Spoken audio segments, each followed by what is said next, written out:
Kõige olulisemad märgid, mida te võiksite tähele panna, on see, et kui teie enda laps on oma loomult rahulik, keskendunud, saab oma õppetööga hästi hakkama, et kui tekib mingi muutus, et ta on muutunud närvilisemaks, õppetöö ei suju nii hästi või siis vastupidi, et teie laps on hästi elavloomuline ja energiline ja ta on järsku muutunud vaikseks, tagasihoidlikuks ja endasse tõmbunuks.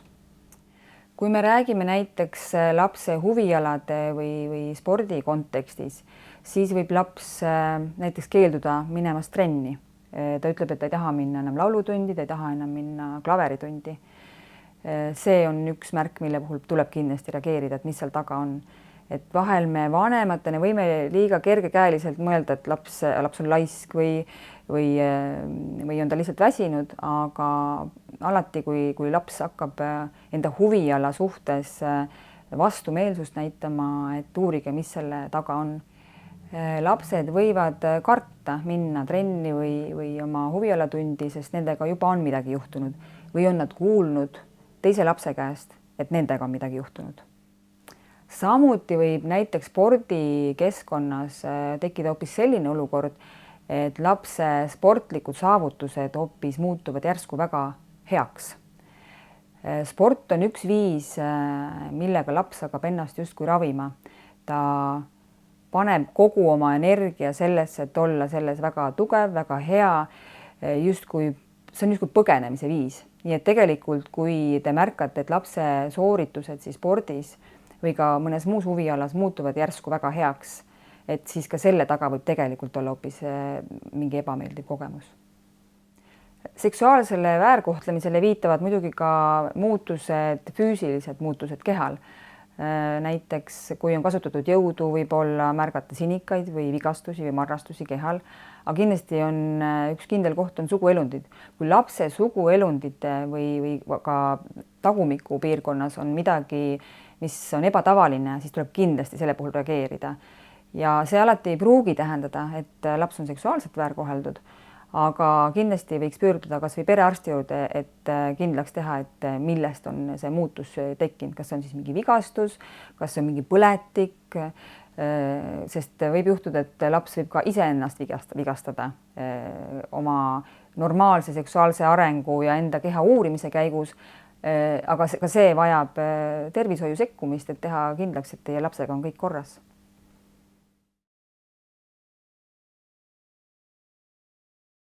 Esimene asi, mida te teha saate, on ise oma lapsega rääkida. Oleneb, mida te teate, kas teil on mõni märk, mida te olete pannud tähele oma lapse juures, on see füüsiline, on see käitumuslik, on see mingi info, mida te olete kelleltki saanud või on see juba midagi, mida laps on ise teile maininud. Kindlasti ei ole hea last ise hakata üle kuulama või väga peensusteni täpsustama küsimusi, aga selline regulaarne igapäevane lapsega vestlus, et kuidas sul on läinud või et ma märkan, et sa oled kurvameelne või sa oled õnnetu või sa oled täna väga närviline, et uurida selle kohta põhjust. Kui laps teile midagi ütleb selle kohta, mis on temaga juhtunud, siis tuleks teda kindlasti selle eest tunnustada ja olla tänulik, et ta teile seda rääkis. Ja kindlasti ei tohi last kuidagi süüdistada. Kahjuks meie reaktsioonid, me peame ise kontrollima enda reaktsioone vanematena, et me ehmume ära, kui laps midagi sellist ütleb, mis temaga on juhtunud, siis meil on väga raske enda reaktsioone kontrollida ja kui juhtubki, et teie reageering ei ole adekvaatne lapse suhtes, siis sellele järgnevalt pöörake sellele tähelepanu ja öelge lapsele, et ma reageerisin valesti, sina ei ole midagi valesti teinud, aitäh, et sa rääkisid ja me peame sellega tegelema. Kui laps on teile midagi sellist avaldanud, et temaga on keegi midagi teinud, siis on erinevaid kohti, kuhu te pöörduda saate. Oleneb sellest, mida laps teile rääkis. Kui laps rääkis teile, et teda on seksuaalselt väärkoheldud, siis saab alati võtta ühendust hädaabinumbril 112. Kui lapse info on selline, mis teile endale ei anna nagu täit selgust, kas väärkohtlemine on toimunud või mitte, saab ühendust võtta lastemajaga. Ja üldse kõiki lastega seotud teemasid saate alati arutada lasteabitelefoniga 116, 111 ja ka nemad oskavad anda teile nõu, kuidas selles olukorras edasi liikuda. Kui lapse tervisega on midagi juhtunud seoses seksuaalse väärkohtlemise kahtlusega, siis saab alati pöörduda seksuaalse vägivalla kriisiabikeskustesse, mida on meil Eestis 4 ja need on avatud 24/7.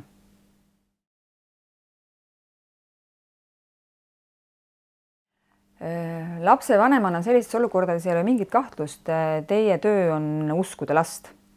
Teie töö ei ole uurida, kas laps räägib tõtt või valetab või kes see seal lapsi hirmutab või kiusab, et teie asi on uskuda last ja pöörduda nende inimeste poole, kes saavad siis selle välja selgitada, et kas see inimene käitub nii, nagu on kuskilt teil info tulnud. Ärge ise hakake tegema uurimistööd, jälitustööd, selle jaoks on olemas meil politsei, spetsiaalselt väljaõppinud uurijad.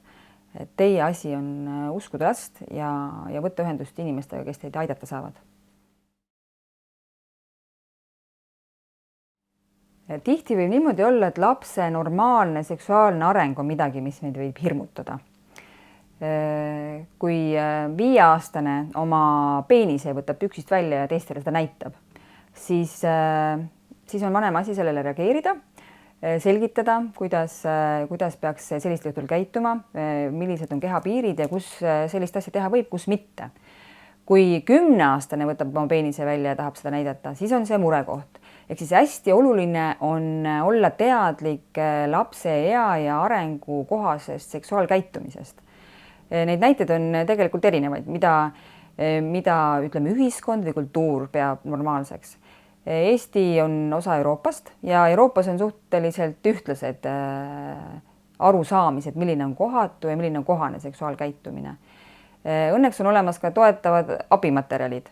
Et selleks on olemas murebaromeeter, millega me saame teha selgeks, kas tegemist on eakohase seksuaalkäitumisega või mitte. Murebaromeeter on selline lihtne spikker valgusfoori meetodil, kus me saame ilusti jälgida, et millises vanuses, millise seksuaalkäitumisega laps peaks olema. Ja kui lapse seksuaalkäitumine on kuidagi läinud üle piiri, siis selle sama murebaromeetri alusel saab hinnata, kas see on muret tekitav või lausa sekkumist vajav käitumine. Lisaks on olemas ka Minu keha plakat, mis on hea ennetustööriist samuti, mis aitab siis hinnata ja ka õpetada, mismoodi lapsed oma keha suhtes ja teiste kehade suhtes käituma peavad. Samuti on hea abivahend lapse seksuaalkäitumise hindamiseks lipusüsteem. Selle abil saame hinnata lapse seksuaalkäitumist lausa 4 kategoorias, kus on roheline, kollane, punane ja lausa must. Ehk siis juhtumid, mille puhul tuleb kindlasti kaasata näiteks politseid.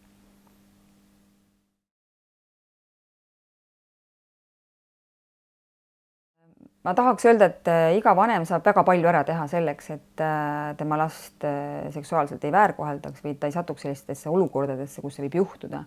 Samas ma tahan ka seda öelda, et isegi kui me oleme väga hästi seda ennetustööd teinud, võib ikkagi juhtuda, et laps satub seksuaalse väärkohtlemise ohvriks ja see ei ole lapse süü ja see ei ole lapse vanema süü.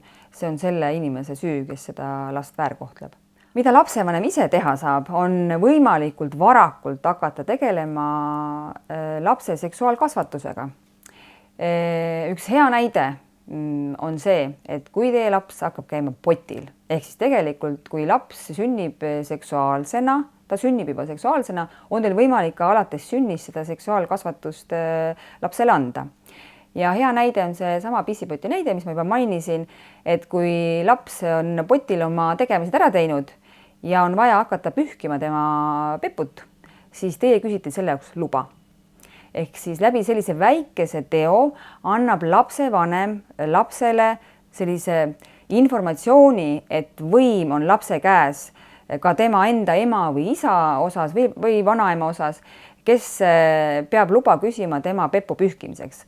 Laps saab signaali, et ükskõik kes peab luba küsima selliseks toiminguks. Ehk siis, kui näiteks laps on harjunud, kui on olnud tublid lapsevanemad, kes küsivad luba lapse pepu pühkimiseks ja lapsel on selline harjumus sees ja ta läheb lasteaeda, kus seda ei tehta, siis tema jaoks on see kummaline olukord. et kui kasvataja näiteks või õpetaja hakkab lapse pepud pühkima ilma luba küsimata, siis tekib lapsel reaktsioon, et see ei ole normaalne. Ja vot see on üks niisugune hästi väike, aga võimas tegelikult viis, kuidas me õpetame lapsele, et kui keegi tema keha puudub, siis ta peab küsima. Ja kui ta seda ei tee, siis see on kummaline ja laps paneb seda tähele. Ja laps tuleb võib-olla koju ja ütleb, et emme, et kasvataja pühkis mu peput, aga ta üldse ei küsinud luba mu käest. Või ta ütleb kasvatajale ei, sellepärast, et keegi ei ole luba küsinud. Et järjest rohkem läheb selline, ütleme, kasvatusviis peredesse ja lapsevanemate teadvusesse ja natuke võib-olla on õpetajad natukene mures, et mis nad siis teevad, et kas nad peavad siis terve rühma lastelt kõikidelt küsima seda pepu pühkimist ja tegelikult peavadki. Alati saab ka teha väike kokkulepe, et kui see laps läheb lasteaeda, siis vanem toetab õpetajat selles, et meie oleme õpetanud, et meie lapse käest tuleb küsida, kui tema keha puudutakse. Ehk siis lepime kokku, et kui laps on lasteaias, siis kasvataja Mare või õpetaja Mare pühib lapse peput. Ja kui laps tahab seda otsust muuta või seda kokkulepet muuta, siis ta ütleb seda, aga nii kaua võib kasvataja Mare lapse peput pühkida. Ja selline väike asi juba õpetab lapsele enda keha piire ja aru saama, et täiskasvanud inimene peab samamoodi luba küsima lapse käest. Ja vanematele väike nõuanne, et kui laps valib, kellel ta lubab oma peput pühkida, siis see ei ole mitte raske koorem, vaid see on võit ja võimalus teil, et te peate olema tänulikud, et just teie olete see, kes saab oma lapse peput pühkida. Pepu pühkimine on selline üks näide, aga tegelikult on meil peale intiimsete kehapuudutuste on meil vaja luba küsida ka väiksemate ja ütleme sellise turvalisemate puudutuste osas. Näiteks, kui me tahame last kallistada, keegi ei keela last kallistada, keegi ei keela puudutada, on see siis lapsevanem või ka näiteks õpetaja või treener, aga selles osas peavad olema kokkulepped paigas. Tuleb küsida, tuleb kokku leppida, mitte et meie täiskasvanutena eeldame, et laps on selleks valmis. Meie peame lapsele õpetama, et laps peab luba küsima ja samamoodi ka seda õpetama, et täiskasvanu peab luba küsima ja lapsel on õigus öelda ei, kui ta seda ei soovi.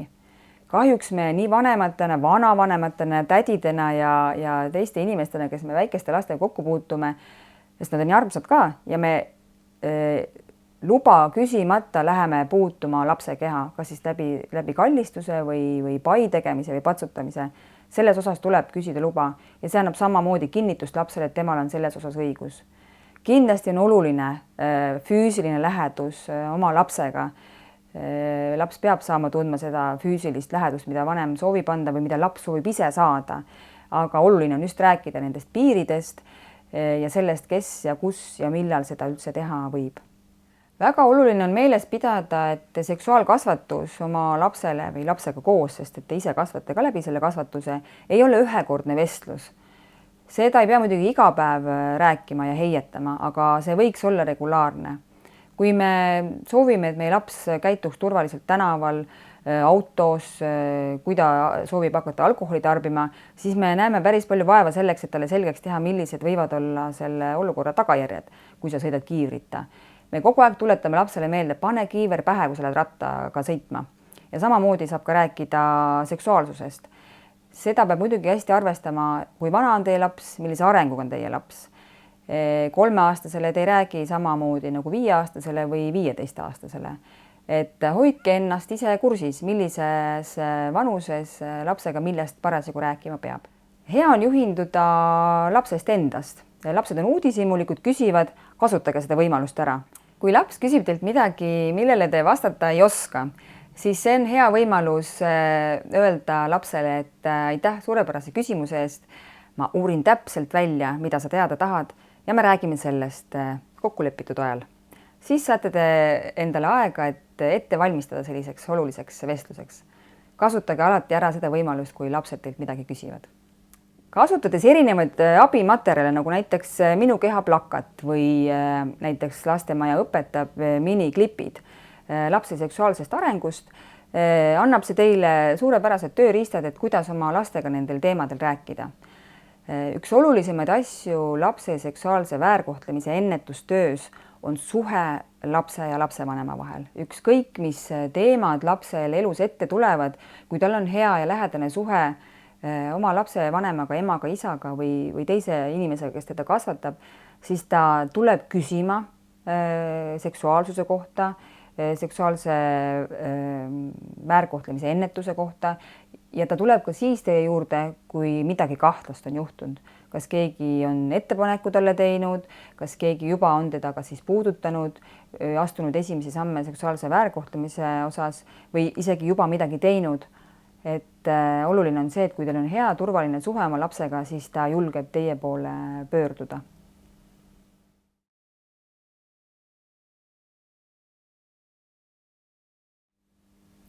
Eesti mõtleb järjest rohkem lapse turvalisusele ja seetõttu on ka täna võimalus igal lapsevanemal kontrollida selle inimese tausta, kes tema lapsega tegeleb.